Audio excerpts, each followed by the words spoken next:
de todos los médicos que se gradúan de Colombia, únicamente el 27% va a lograr ser especialista.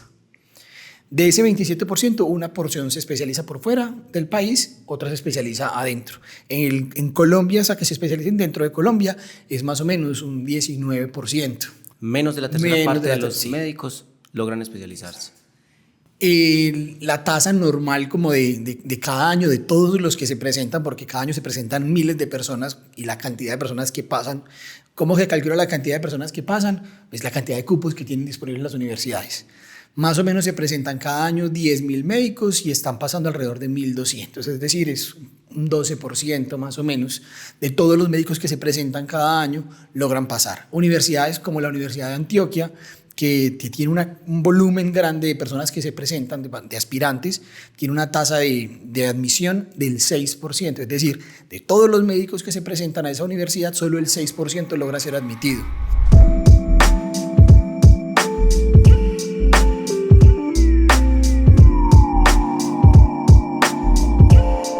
Hola, ¿cómo están? Hoy vamos a hablar sobre disrupción y cómo romper los modelos tradicionales nos puede ayudar mucho en los negocios. Hola, soy Carlos Jaramillo, su host en Backlog, el podcast donde coleccionamos conversaciones increíbles con personajes inolvidables, y hoy no es la excepción.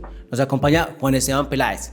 Juan Esteban es médico y también emprendedor, fundador de Futuros Residentes, una empresa que ha hecho disrupción en la forma tradicional en que los médicos se preparan para entrar a las especializaciones, y ha empezado también a transformar el modelo educativo en torno a toda la medicina digital. Entonces, para nosotros, sin más preámbulo, es un honor tenerte por acá, Juanes. Muchas gracias, Carlos. ¿Cómo estás? Excelente. Excelente. Bueno, yo creo que vamos a entrar en materia de una. De una. Y vayámonos pues a esa historia que yo creo que es bien peculiar. Médico, es muy difícil, ¿cierto? Yo creo que es el pain point principal. Entrar a una especialización es supremamente difícil y necesitamos cada vez más especialistas. Ahí está el paradigma. Vos lograste pasar a la especialización, te ibas a volver radiólogo, ¿sí o no? Y dijiste, no, mejor voy a emprender. Y decidiste transformar la forma, a raíz de tu experiencia, en que los médicos se podían preparar y pasar a una especialización. Entonces, contanos un poco de eso. Tomaste esa decisión poco común de dejar el camino de médico. ¿Qué te llevó a dar ese salto de fe también? ¿Cómo fue ese proceso y cómo lo volviste un camino seguro también? Bueno, la historia es muy bonita. Como todo médico, yo creo que eso nos pasa a la mayoría de los médicos, que tenemos como esa presión. La presión se vuelve personal, se vuelve un poco de los colegas, de los profesores, y traspasa incluso a las familias y al entorno social. Porque cuando tú conoces a un médico, casi siempre le preguntas, ¿médico qué? ¿Especialista en qué? ¿O en qué te quieres especializar? Si es médico general, porque es como las personas asumen que todos los médicos deben buscar ser especialista. Entonces, yo venía como en ese camino de búsqueda de cómo especializarme. Después de varios intentos, llevaba 4 años en ese proceso de presentarme, y me empecé a dar cuenta de que aunque estudiara mucho, no lograba superar el examen. Yo decía, hombre, ¿qué más tengo que hacer si ya he estudiado demasiado? Estudiaba incluso con compañeros muy buenos, ellos lograban pasar el examen y yo no. Entonces decidí hacer un cambio completo en mi preparación ese año y empecé a incluir un poco de preparación mental. Es decir, hombre, yo dentro del examen, cuando me presentaba en el examen, a mí se me olvidaba todo. Y yo, ¿qué será lo que me falta? ¿Por qué se me olvida? Porque salgo del examen y me acuerdo de todo. Claro, hay una falta de confianza en mí. Entonces dije, voy a trabajar un poco en la mentalidad y a seguir otra vez estudiando, pero esta vez confiando mucho en el conocimiento. Ese año logré presentarme por 4ª vez a un examen de admisión, y ese año logré pasar a radiología, a una universidad que es una de las más apetecidas por los médicos para especializarse en el país, la Universidad de Antioquia, mi alma mater, de donde soy médico. Entonces, cuando yo pasé a la especialización, digamos como que sentí que cumplí la checklist de pasar a la especialización. Y cuando empezó ese camino de la especialización, yo dije, hombre, yo de verdad sí quiero ser especialista. A mí me empezó a dar como un momento como de cuestionarme, y unos meses antes de iniciar la especialización yo tenía planeado casarme. Yo había conocido pues a mi novia, la historia de cómo la conocí pues también es muy bonita. Solo les puedo contar por ahora que nos conocimos por Tinder. Ella no es médica, ella es arquitecta. Unos días antes de que a mí me dieran el resultado de que había sido admitido, ella la habían despedido del trabajo. Entonces nos vamos a casar, ella se queda sin trabajo, yo voy a empezar la especialización. donde los médicos en ese momento no los pagaban a los médicos que se estaban especializando. Entonces yo iba a empezar a hacer una especialización, dedicación exclusiva a tiempo completo, pues, estando en un hospital de 7 de la mañana a 5 de la tarde, a veces hasta las 7 de la noche, a veces haciendo turnos nocturnos y a veces trabajando fines de semana sin recibir ningún tipo de remuneración. Nosotros dijimos, nos vamos a casar, ¿de qué vamos a vivir? A ella se le ocurrió la idea de, hombre, este año te preparaste diferente, ¿por qué no le enseñas a otras personas a prepararse como tú te preparaste? O sea, la idea vino de ella. A mí me sonó mucho, pero en ese momento yo lo único que pensaba era, yo necesito conseguir plata para poder subsistir los primeros meses de la especialización, a ver cómo hago. Entonces yo dije, bueno, bacano, pero no tengo tiempo de ponerme a hacer eso. El universo es perfecto. A mí me dieron la noticia de que pasé a la especialización. Yo recuerdo que yo decía, yo paso a la especialización y no vuelvo a trabajar. Yo ya me dedico a eso y yo no vuelvo a trabajar. Pues hombre, yo empezaba mi turno nuevamente el lunes siguiente. Llegando al turno tuve un accidente en la moto, luxofractura de hombro, estuve incapacitado 40 días, no volví a trabajar. Entonces en ese tiempo, en esos 40 días, ¿qué me puse a hacer? A formular esta propuesta. Yo no tenía ni idea de cómo montar empresa. A los médicos no nos enseñan cómo montar empresa. Nos enseñan a ser médicos, trabajar en un hospital, en una clínica, en un consultorio, pero no nos enseñan cómo hacer empresa. Entonces yo hice lo que me parecía como lógico y es, hombre, aprenda a hacer empresa. Busqué en Google, en el SENA, curso de cómo hacer empresa, cómo crear empresa. En el SENA, no lo hagan, no se lo recomiendo. No es lo primero que hay que hacer porque te enseñan a crear una SaaS, te enseñan los tipos de empresa que hay. Muy bonito, pero para empezar un proyecto donde tú no sabes si vas a vender algo, te vas a meter en un montón de gastos sin haber generado ningún tipo de ingreso, lo que nos pasó a nosotros.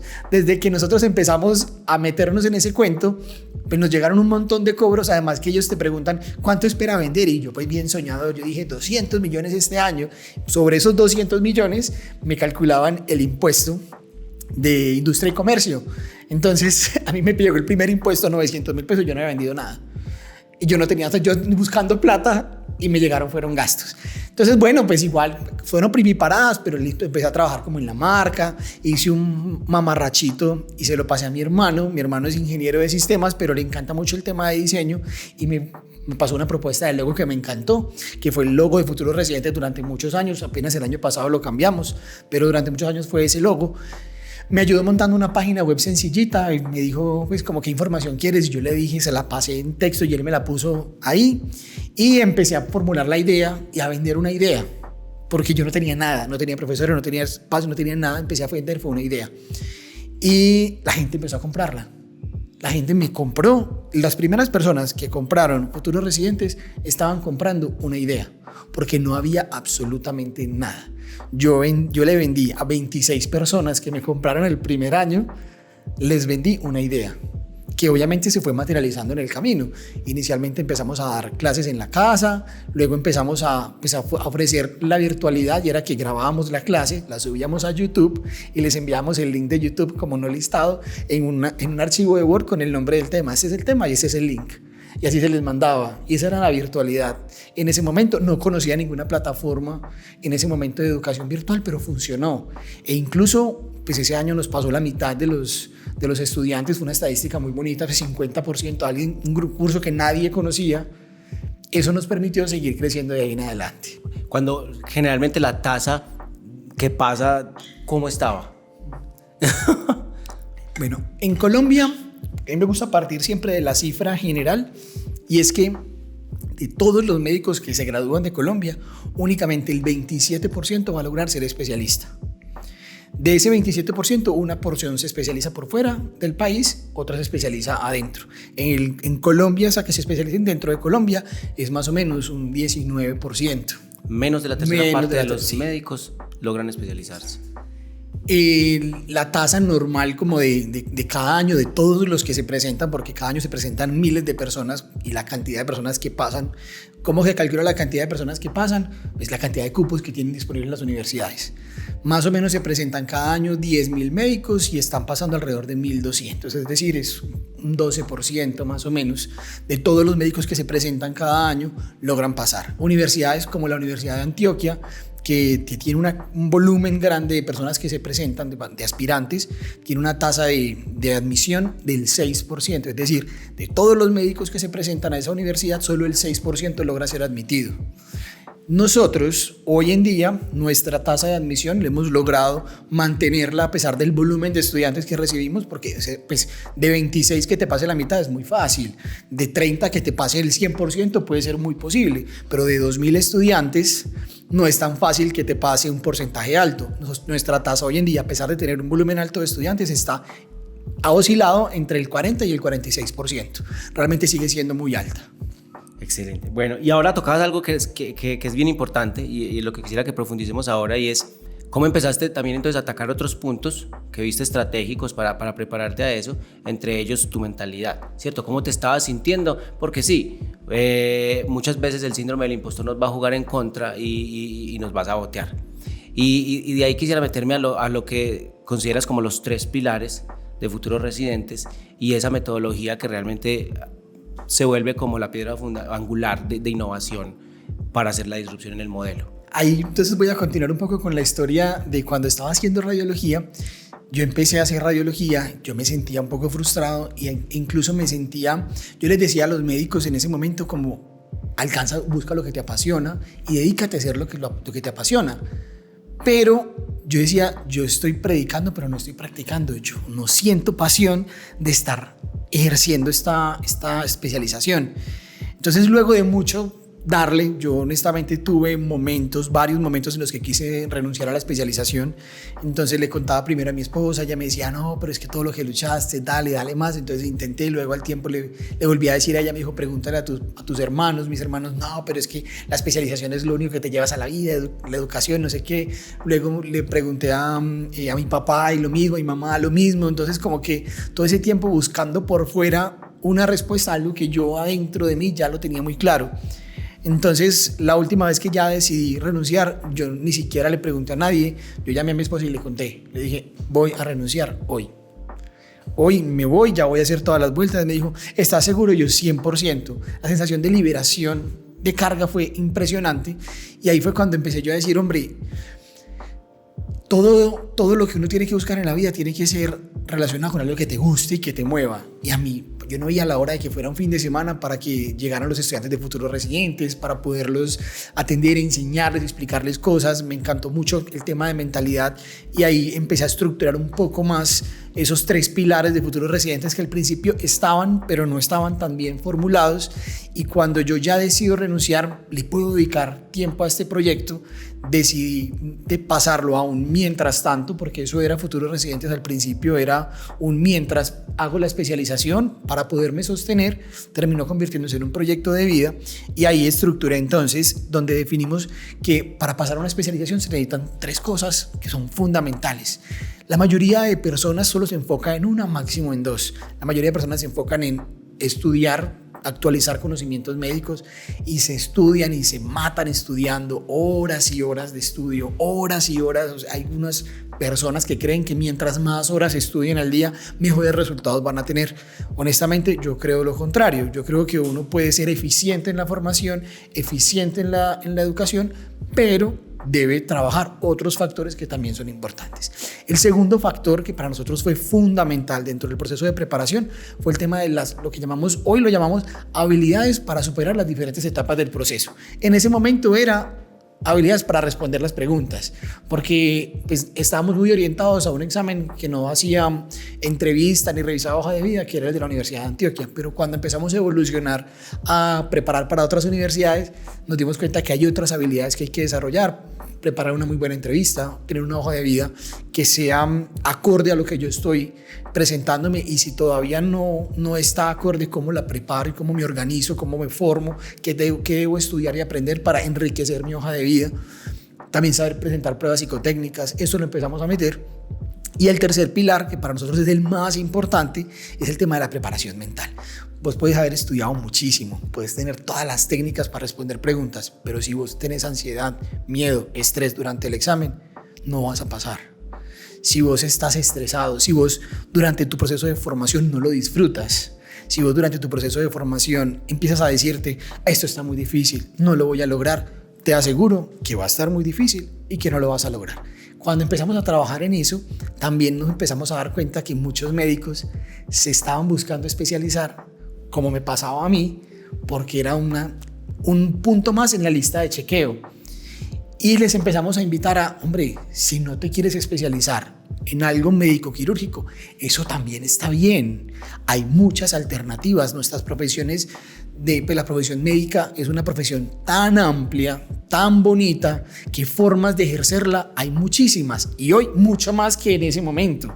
Hoy, o sea, las posibilidades se han crecido porque todo lo que ha venido con el tema de la tecnología, la inteligencia artificial, Big Data, todo ese tema de tecnología nos ha enriquecido las posibilidades a los profesionales de la salud. Entonces, hoy en día hay demasiado donde un médico puede hacerlo, puede buscar algo que le gusta y no necesariamente encontrar una especialización. Y de ahí empezó a surgir el propósito de Futuros Residentes, que es darle a Colombia y al mundo mejores médicos y mejores especialistas. No nos enfocamos solo en la especialidad. Nosotros buscamos que los médicos se vuelvan a enamorar de su profesión. Antes de tú ser un muy buen especialista, debes ser un muy buen médico general. Los buenos médicos generales son los que serán buenos especialistas. Si tú no estás disfrutando ser médico general, seguramente no vas a disfrutar ser especialista. Y ahí arranca todo este proceso de transformación de la mentalidad, de que ellos busquen su propósito, de que disfruten el proceso y que disfruten su carrera. Cuando tú cambias todo eso dentro de tu panorama, dentro de tu vida, no importa el resultado del examen de admisión, porque ya tú has transformado tu vida, ya de por sí ya tienes una ganancia y el proceso simplemente es parte de todo este camino donde yo, independientemente del resultado, ya tengo algo que me estoy llevando. Brutal. Ahí voy a volver a ese punto, pero recorrer también algunos de esos mensajes clave que nos has dejado. Lo primero es cultivar, o sea, la importancia de cultivar esos primeros validadores y de pasar rápido a la acción, aunque sea vendiendo una idea. ¿Cierto? Si la idea la están comprando, pues listo, ahí ya tenés una primera validación y luego entonces ocúpate de hacer la idea tangible. Lo segundo, el tema de la coherencia, y es un valor que también manejamos incluso al interior de mi empresa de Distilled Innovation y o sea, estoy totalmente de acuerdo con eso. ¿Cómo hago yo para enseñarle a una empresa cómo gestionar la innovación, pero no estoy haciendo nada innovador al interior de Distilled? Entonces siempre es algo que nos está cuestionando y llamando a la acción.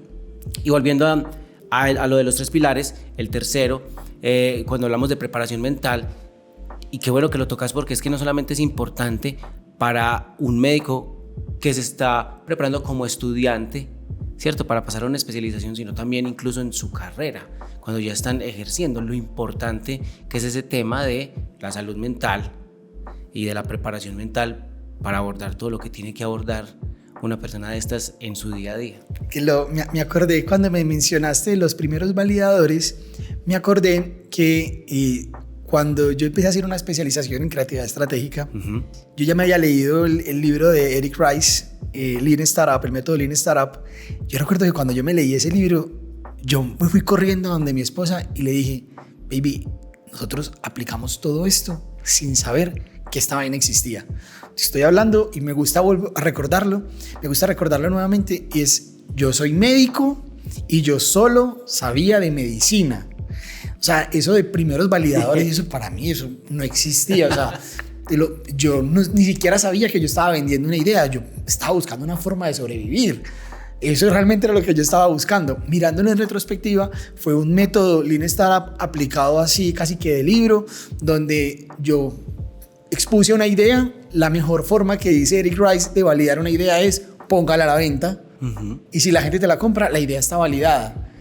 Pero pues eso lo leí después y yo dije, a nosotros nos pasó, porque yo no tenía nada, solo la idea, y la gente la compró la idea, luego desarróllela y empiece esa parte del mínimo producto viable. Ese Word, ese archivo de Word con los nombres de las clases y el link de YouTube, ese fue el MVP. El MVP. Un MVP funcional, estéticamente horrible, que incluso para algunos pudiera ser hoy en día mediocre, pero en ese momento a las personas les generó un resultado positivo, les funcionó y les generó resultados al punto en el que inclusive las personas que lo hicieron 100% virtual fueron los que más pasaron. Es decir, a mí de los 26 yo tenía únicamente 12 presenciales y 14 virtuales. De los virtuales me pasaron 8 y el resto fueron de los presenciales. Es decir, pasó más de los virtuales que los presenciales. Ahí empezamos también a pensar en que la virtualidad puede ser un camino pues importante para explorar. Lo segundo que me hablabas era el tema de la coherencia. Sí, ya cuando hablas del tema de la coherencia, yo recuerdo que en el momento en el que decidí renunciar a la especialización, mi esposa me dijo, ¿cómo vas a decirle a los estudiantes de futuros residentes que se están preparando para la especialización que tú renunciaste? Entonces ahí suena un poco incoherente eso, pero en ese momento yo le dije a ella, yo no les estoy invitando a ellos a que pasen a la especialización, yo los estoy invitando a ellos a que logren su propósito, logren y se dediquen a hacer lo que les apasiona. Ellos consideran que lo que les apasiona es la especialidad y está bien, pero a mí no. A mí en este momento me apasiona es poderlos ayudar a ellos a que cumplan ese objetivo. Entonces estoy empezando en este momento es a dedicarme 100% a lo que me apasiona. Y es que es muy poderoso eso que acabas de decir. Hay que abstraer un poco el mensaje, pero es el tema de primero hay que ser coherente con uno mismo. Completamente. O sea, yo te lo dije ahorita, cuando yo tomé la decisión de renunciar, yo sentí que me estaba quitando una carga pesada de encima. Y ese para mí es un signo, y yo creo que a algunas personas seguro les pasa, de que a veces sienten que cargan algo. Cuando toman esa decisión, que a veces puede ser muy compleja, o sea, no creas, o sea, 4 años duré yo presentándome a pasar una especialización. En realidad fueron 5, un año no me presenté, 5 años yo intentando pasar a la especialización para que estar adentro, en el momento de ya estar adentro, yo poder decir, hombre, no, esto no es lo mío. Y además ya llevaba 1 año y 3 meses, o sea, ya llevaba incluso tiempo de recorrido, eran 4 años, pues tampoco llevaba la mitad, pero ya estaba en el segundo año y tomar esa decisión no fue fácil, pero esas decisiones difíciles donde tú sientes que te liberas de un peso son decisiones que de verdad van a generar un impacto positivo en tu vida.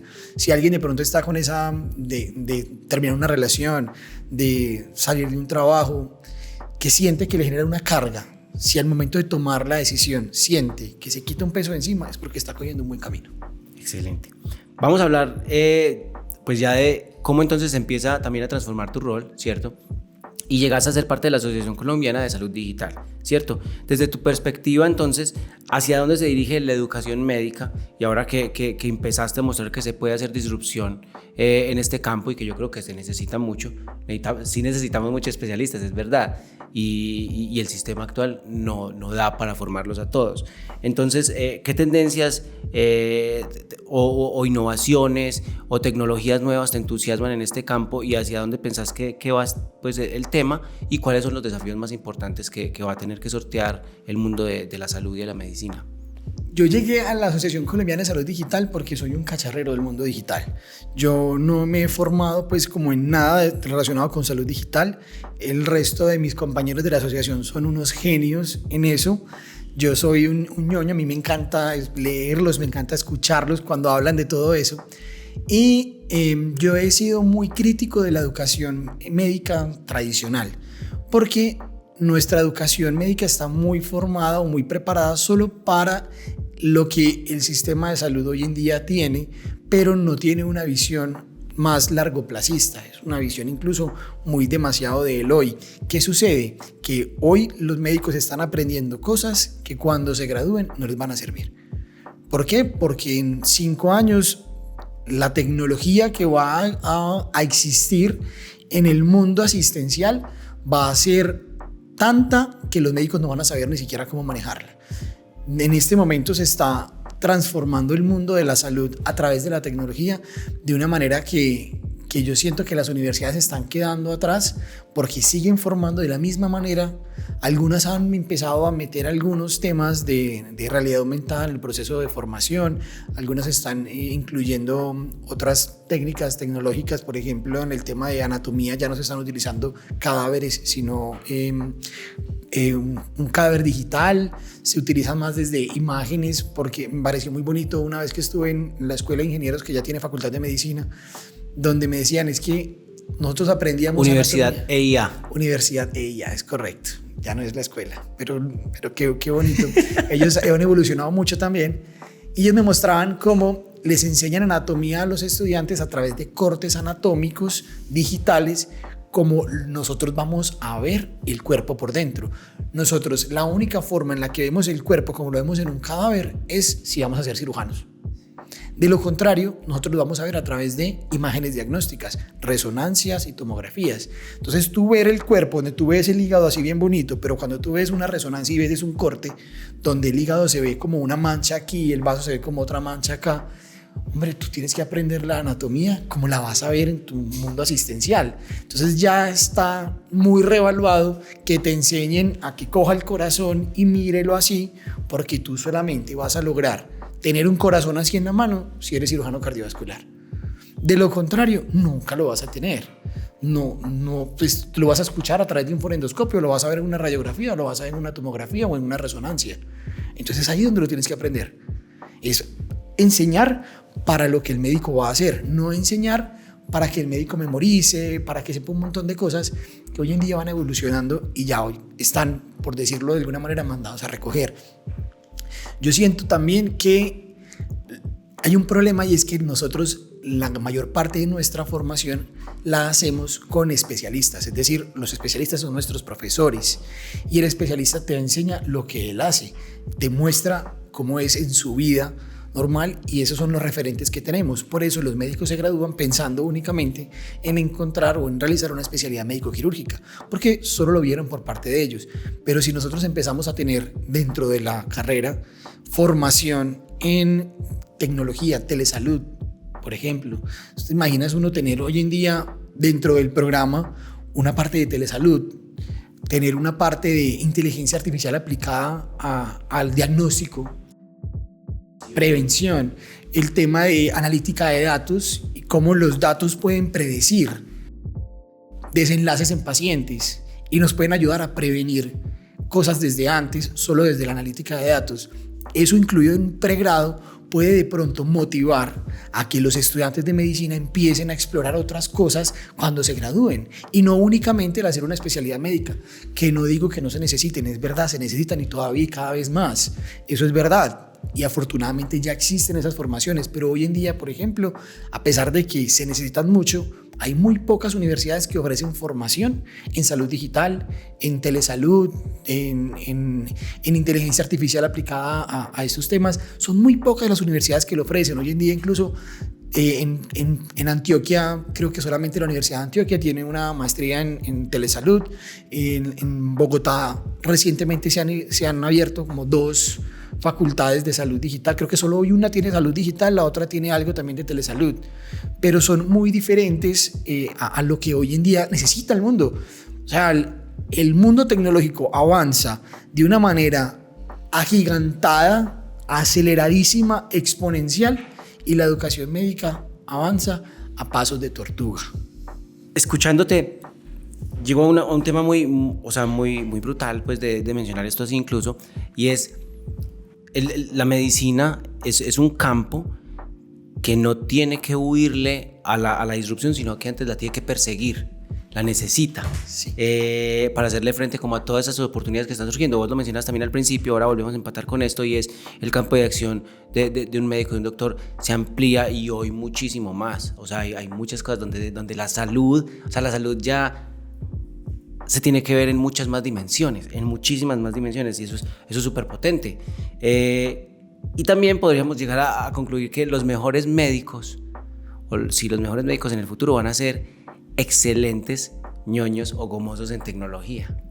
Tienen que ser, esos son los que van a mandar la parada. Hoy en día, dentro de la salud digital, hay oncólogos que se han dedicado a este mundo de la inteligencia artificial y todo este cuento, y a mí me parece admirable cómo personas que son 100% clínicas empiezan a explorar este mundo porque ya empezaron a ver una visión hacia ese punto. Yo siento que la educación médica tiene que transformarse. Yo recuerdo que hace un tiempo yo fui docente en una universidad y yo le decía a la decana en ese momento, a mí me parece increíble que nosotros, la universidad le esté pagando a un profesor para que en los primeros años de la carrera se pare semestre tras semestre a explicar exactamente lo mismo frente a un tablero. Usted ponga una cámara y grabe eso y que el profesor se siente a discutir con los estudiantes, porque ahí es donde se crea el conocimiento. El conocimiento se puede transmitir a través de un video.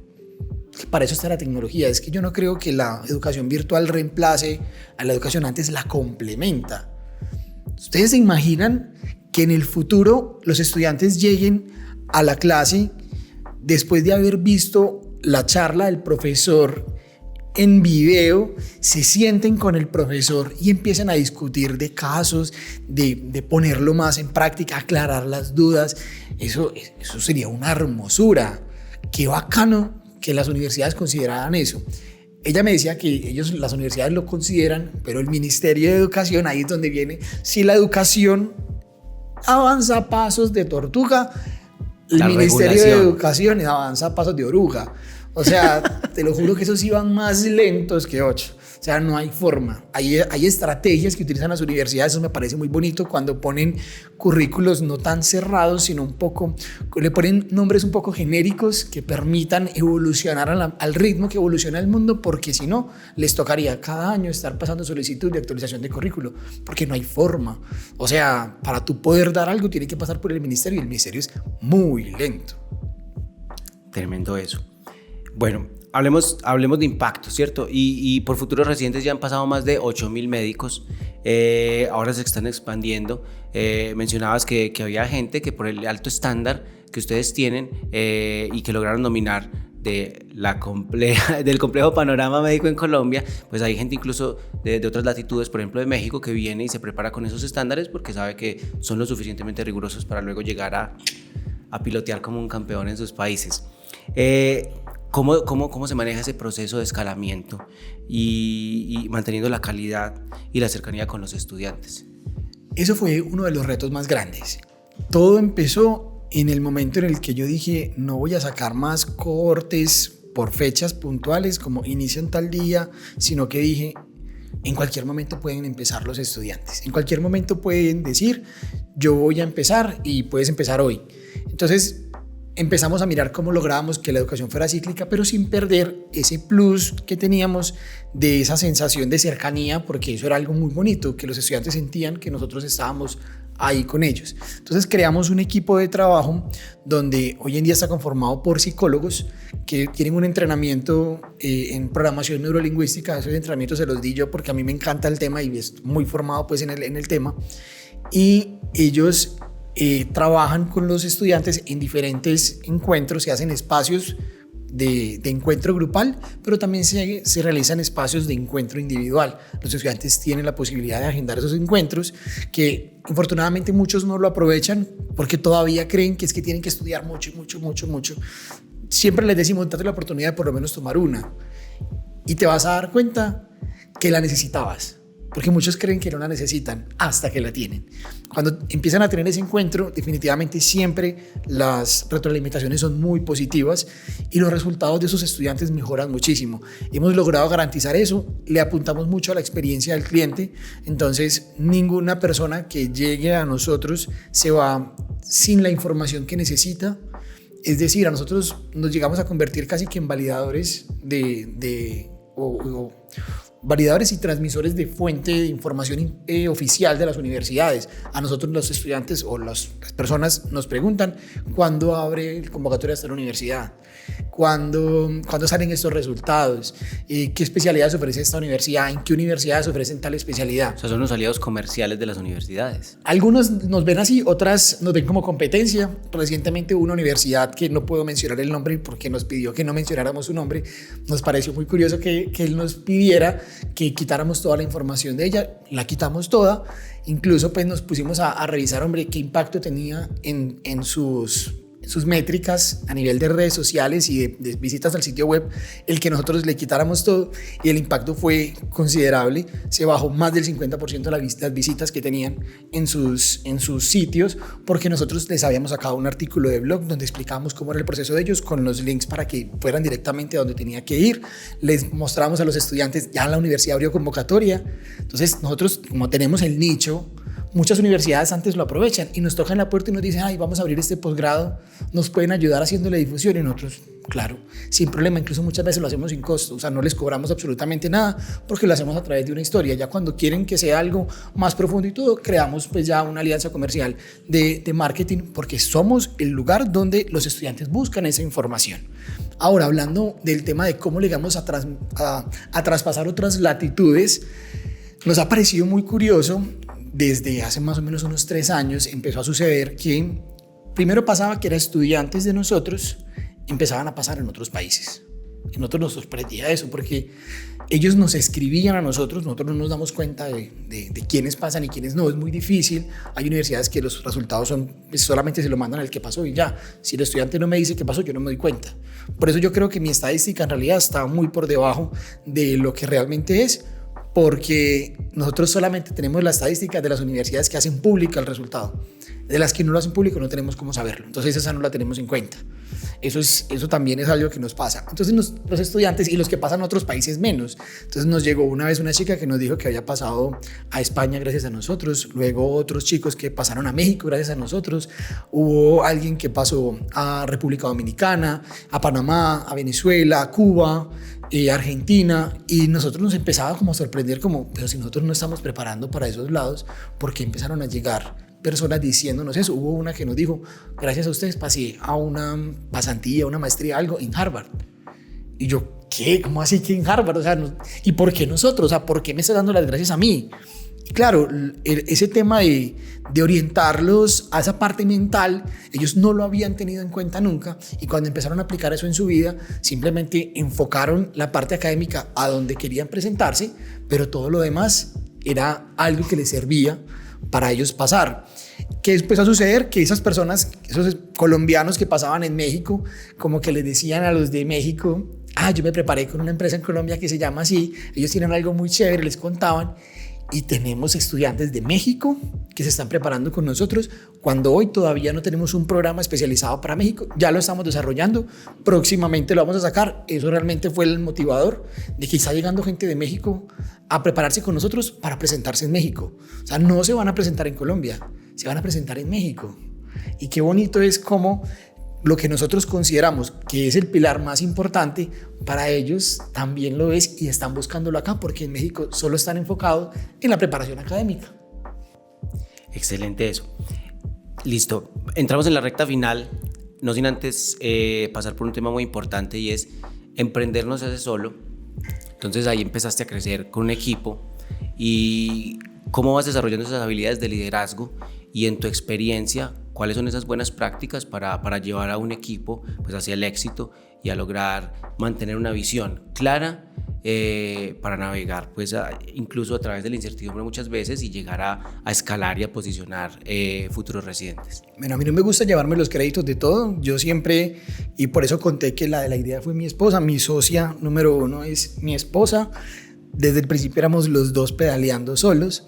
Y hay una de las decisiones más retadoras al momento de emprender, y es la contratación del primer empleado, el primer colaborador. Yo invito siempre a cualquier emprendedor que vaya a hacer una contratación a que se tome el trabajo de hacer una contratación bien hecha. Es decir, busque a alguien que sepa hacer una contratación para que se lleve una muy buena experiencia de esa primera contratación. Porque muchos siempre me decían, no, eso contratar es horrible, eso le llega a uno y uno contrata el recomendado de no sé quiéncito y termina que robando tal cosa, que no rinde, que no necesita que haga otra cosa y no lo hace, que porque eso no le es su trabajo. Entonces nosotros, sin saberlo, dijimos, hombre, nosotros queremos contratar a alguien, pero no sabemos cómo hacerlo. No queremos que sea cualquier persona. Entonces tocamos la puerta de una hermanita de mi esposa, que es psicóloga y que venía trabajando en Confama, como ayudando a las personas a encontrar trabajo. Entonces le dijimos, ¿tú nos puedes ayudar haciendo esto? Y ella nos dijo, sí. ¿Y cuánto nos cobras? Nos cobró nada, pues una chichigua, como 300,000 pesos en ese momento. Estoy hablando de hace como 6 años. Y nosotros, pues hágale de una. Y llegó, pues después de evaluar un montón de perfiles, de tener algunas entrevistas, nosotros en ese momento éramos muy ñoños y no queríamos ver cómo era el proceso. Entonces hicimos las entrevistas acompañamos a la psicóloga en las entrevistas, y llegó una persona que todavía hoy sigue en la empresa. Voy a decir el nombre porque me siento muy orgulloso de ella. Se llama Gisela. Gisela, cuando llegó, nosotros necesitábamos un asistente administrativo. Entonces ella era asistente administrativa, comercial, editaba los videos, los subía a la plataforma educativa que ya teníamos en ese momento. Cuando no iba a la de servicios generales, hacía aseo, recibía a los profesores cuando iban a dar las clases, recibía a los estudiantes los días que había que dar clase. Esa mujer hacía de todo, de todo. Yo les digo que esa mujer se enamoró de la empresa. Desde el principio hubo como, pues yo creo que ahí viene el tema del liderazgo. Nosotros, mi esposa y yo, somos unas personas muy carismáticas, muy cercanas, nunca nos gusta estar como por encima de nadie, entonces pues la hicimos como parte de la familia y ella se empezó a sentir así. Y Gisela estaba demasiado feliz en el trabajo y Gisela ha evolucionado muchísimo dentro de la empresa, pero yo les recomiendo a todos los emprendedores que cuando vayan a hacer la primera contratación, que la hagan bien y que ojalá ese primer colaborador sea una Gisela. Sea una persona que no le diga que no, es como a mí me contrataron solo para la parte administrativa, yo no voy a hacer eso. No, alguien que diga sí de una, yo le hago, que se yo ponga le la meto, camiseta. que se ponga la camiseta y enamórenlo, o sea, enamórenlo también de la empresa. Entonces siempre tratamos de que los colaboradores estén enamorados de la empresa. Hoy en día pues tenemos más de 40 personas entre de planta de practicantes y algunos externos que nos colaboran. Eso es muy retador, pero las personas hoy están enamoradas de la empresa. Las personas hoy les gusta lo que ofrecemos y tratamos siempre de hacer lo mejor por ellos. Hemos tratado siempre de evolucionar, logrando generar un equilibrio entre el bienestar de los colaboradores y el buen funcionamiento de la empresa, y se ha logrado. En 2022 tomamos una decisión, fue cerrar nuestra sede física, dedicarlo a hacerlo todo 100% virtual. Eso a muchos colaboradores les sirvió muchísimo porque algunos tenían hijos, entonces podían compartir espacios con los hijos, trabajar mientras el hijo estaba en la casa. Nos pedían permiso, es que mi hijo tiene día de piscina en el colegio y nos invitaron, a mí me gustaría ir, puedo ir a trabajar y mientras tenga internet vaya. Y ponían fotos en las historias como gracias, nos agradecían, gracias a mi empresa que yo puedo hoy estar en un día de piscina con mi hijo, con sus compañeritos, y puedo estar aquí trabajando mientras lo puedo hacer. Son cosas que yo siento que muchas personas, muchas empresas solo piensan en el beneficio de la empresa, pero no se dan cuenta que es que hay un ganar, ganar, ganar. Porque cuando gana la empresa, cuando gana el colaborador y gana el cliente, esta vaina funciona y crece. Y los colaboradores, como te decía, están hoy en día enamorados. ¿Qué dificultades de pronto tenemos? Dentro del modelo de la empresa no hay muchas oportunidades para crecer.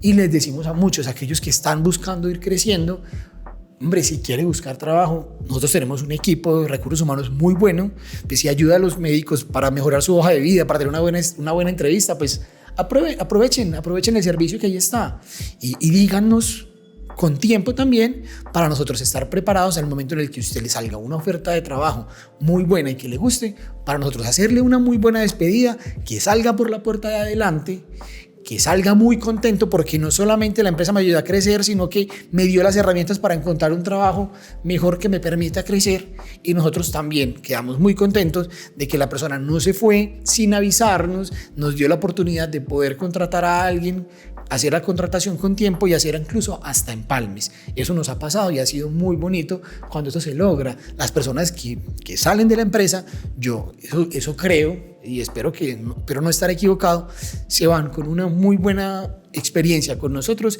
se van contentos y hablando bien de nosotros. Importantísimo. Y es el tema, es saber lo que vos decías de ganar, que una empresa puede generar valor para todos sus stakeholders, y que está muy bien saber hasta dónde se puede llegar, ¿cierto? Tener también muy claro eso y dar alas es súper clave. Bueno, llegamos entonces a las últimas dos preguntas que son fijas siempre en nuestras conversaciones, Doc Juanes. Ya vamos a ver por qué Doc Juanes. La primera es: ¿qué contenido, libros, series, tecnología estás consumiendo ahora o estás utilizando ahora que te hacen la vida más fácil? ¿Cuáles son esas que recomendás? Bueno, qué buena pregunta. El libro que estoy leyendo en este momento es de Rhonda Byrne, no sé cómo se pronuncia el nombre, de la misma autora del Secreto. Y este se llama El secreto más grande.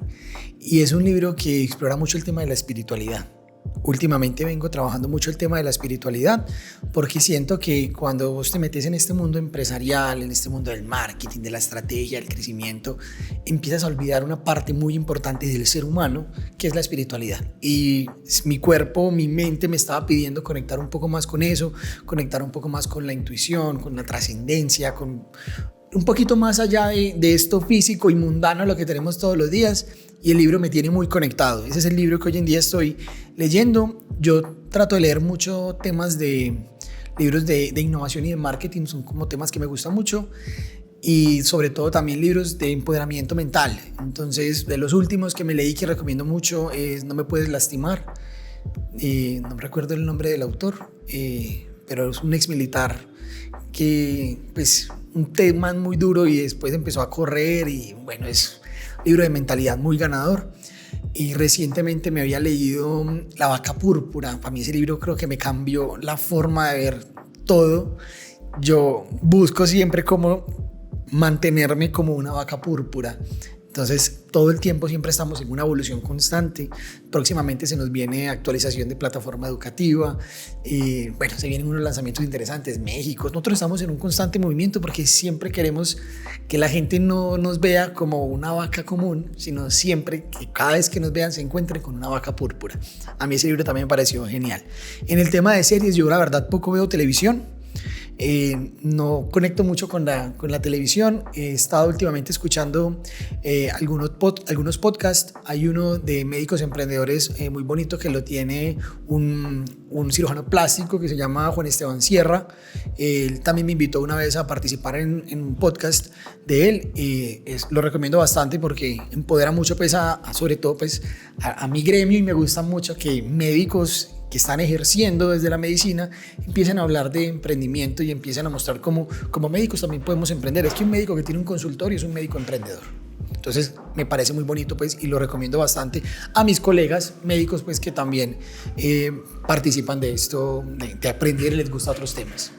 Muy bien, muchas gracias, Juanes.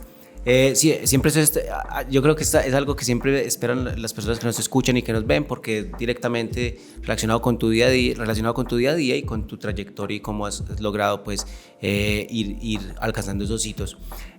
A propósito, les recuerdo, no olviden suscribirse, nos ayuda mucho que se suscriban, es gratis. Denle like también a esto, donde nos estén escuchando, donde nos estén viendo. De verdad que sirve bastante, y déjenos en los comentarios también a quién les gustaría que tuviéramos en el podcast, sobre qué les gustaría que hablemos, y vamos a estar haciendo lo posible por darles siempre ese contenido de valor. Finalmente, ya para cerrar, Juanes, pues tenemos esta cámara y esta cámara. Contarle a la gente que nos está viendo, que nos está escuchando, si quieren aprender más de futuros residentes, si quieren entrar en contacto con Doc Juanes, dónde lo pueden hacer, a través de qué canales te pueden encontrar, y cuál es la invitación que les tenés también. Bueno, a todos los que quieran estar en contacto conmigo, vengo en un proceso de trabajar un poco más como mi marca personal y en dar más contenido de valor. Entonces me pueden seguir en mis redes sociales. Mi cuenta de Instagram es Doc Juanes, así como suena, DOC, Doc Juanes. Es muy fácil, así pegadito, sin puntos, sin nada, @Doc Juanes. Si me quieren buscar en LinkedIn, aparezco como @DR, o sea, de Doctor DR Juanes Peláez. Así me encuentran en LinkedIn, e igualmente pues en Facebook. En Facebook la verdad casi no pongo nada. En Futuros Residentes, pues quieren ver cómo lo hacemos y también cómo nuestra comunicación se sale un poco de lo tradicional en el mundo médico. ¿Cómo se pinta de púrpura? Sí, los invito a que revisen cómo son las redes sociales de Futuros Residentes. Entonces nos pueden seguir en @cursofuturosresidentes.com. Así voy a volverlo a decir, es @curso en singular y futuros residentes en plural, @curso futuros residentes.